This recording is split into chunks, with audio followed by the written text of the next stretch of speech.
Welcome to God's Garden Cafe.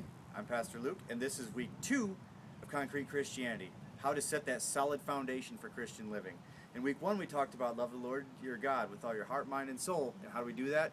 With all of our strength. And that command came from Jesus, but there was another part to that. And that is the second piece that we're going to talk about, which is today. Love your neighbor as yourself. Now today I'm going to give a little bit different spin, because when they talk about the neighbor, Jesus is talking about, he talks about the Good Samaritan at that point, which you can read for yourself in the follow-up there.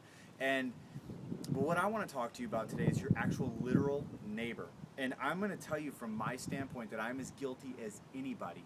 I'm in the military, no excuse, but we move around a lot. And since we do, when we move into a place, I may not meet my neighbors for a couple of weeks. And then if I do, I may only meet them a couple of times the entire time that I live there. It's tragic. And I may know that they aren't Christian. I may know that they aren't saved. And yet, I still don't reach out and love my neighbor as myself.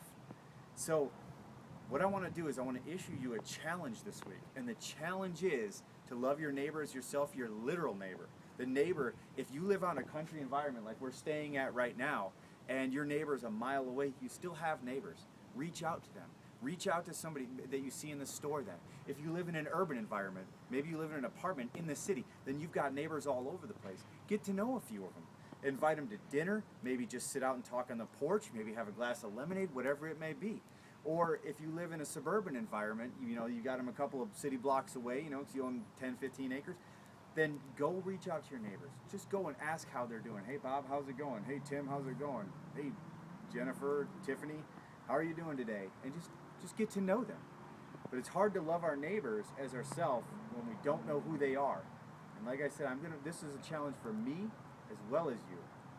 So that's part 2 of how to live, or how to set that solid foundation for good Christian living. God bless and have a wonderful week. We love you.